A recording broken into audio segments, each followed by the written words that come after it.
Berdimuhammedow kompýuteryň, telefonuň we planşetiň ziýanlary barada ilkinji gezek açaçan çykyş etdi. Indi näme bolar? Türkmenistanyň prezidenti Gurbanuly Berdimuhammedow çağalaryň, yetkinjekleriň we dürli ýaşdaky adamlaryň köp wagtyny kompýuteryň, telefonuň we planşetiň başyna geçirýänliklerini, bu ýagdaýyň olaryň saglygyna ziýan ýetirýändigini aýtdy. Bu barada Türkmenistanyň döwlet habar agentligi TDH habar berýär. Çarşanba günü prezident ýurdun parlamentine deputatlar bilen duşuşdy. Häzirki döwürde kompýuter hemde maglumat ulgamlarynyň ösüşi bilen baglylykda çağalar we yetkinjekler, şeýle hem dürli ýaşdaky adamlar köp wagtyny kompýuteryň, telefonuň we planşetiň başyna geçirýärler. Şu sebäpli adam az hereket edýär, gihpadinamiýa ýagdaýyna galýar. Bu bolsa onun gözlerine yaramaz täsir edýär.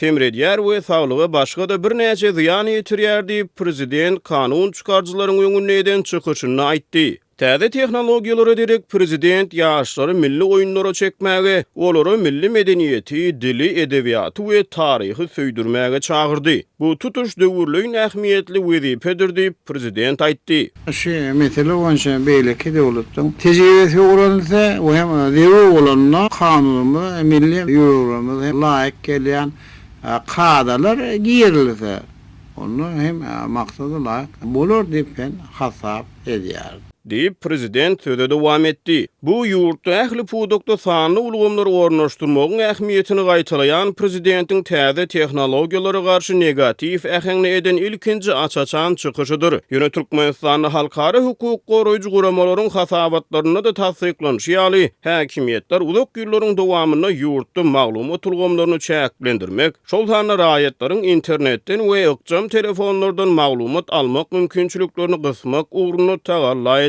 gelýär. Prezidentin täze tehnologiýalaryň ziýanlary barada köpçüligiň öňüne eden soňky açaçan çykyşy ýurdun bilim işgärlerine galy berse de okuwçylary, şeýle de saglyk pudugynyň işgärlerine döwlet edaralaryna telefon getirmegiň gadagan edilmeginiň ýa-da gabat gelýär. Bu gadagançylyk barada Azatlyk radiosy bir aý bäri ýylyna habar berip gelýär. Ýatdasak ýanwaryň ortalaryna paýtagtyň orta mekdeplerine okuwçylaryň we mugallimleriň mobil telefon getirmegi täzeden gadagan edilipdi. Munyň ýa-da mekdeplerdäki telefon gadagançylygy Balkan, Daşowut we Lewap vilayetlerine da baryp ýetdi. Aradan 8 salym geçenden soň heni ýanwar ýaňy ortadan aganda mekdeplerdäki täze telefon gadagançylygy öz miwesini berip başlady. Azatlygyň habarçysy 16-njy ýanwarda Aşgabatyň 15-nji orta mektebinde okuwçysy mektepde telefon bilen tutulan bir mugallimyň meýletin mejburi işden çykarlandygyny habar berdi. Galy berse de prezident deputatlaryň öňüne eden çykyşyny bu mesele boýunça beýleki döwletleriň tejribelerini öwrenip muny kadalaşdyrýan täze kanunlary çykarmagy teklip etdi. Maglumat üçin aýdylsa, mundan ozal Türkmenistanyň ýakyn hyzmatdaşlary Russiýa we Hytaý ýaly awtoritar häsiýetde dolandyrylýan ýurtlar